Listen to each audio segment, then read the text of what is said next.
একটা বাচ্চার সবথেকে বড় মানসিক সমস্যা আসে কিন্তু বয়স সন্ধির সময়।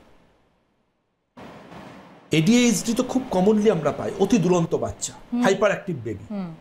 ওটাকে আলাদা করে মনস্তাত্ত্বিকভাবে সায়েন্টিফিক ট্রিটমেন্ট ওটা কন্ট্রোল হয়ে যায়।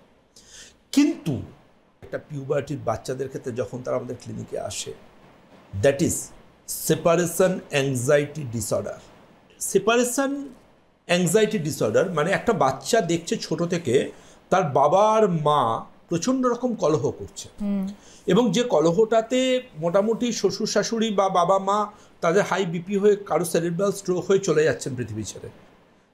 এবং সবচেয়ে বড় যে বাচ্চাদের মধ্যে প্রতি মুহূর্তে মনে হচ্ছে বাবা ঘর থেকে বেরিয়ে যাচ্ছে, বাবার আসবে কিনা জানি না, অথবা মা ইচ্ছে মতো বেরিয়ে যাচ্ছে, আসবে কিনা জানে না।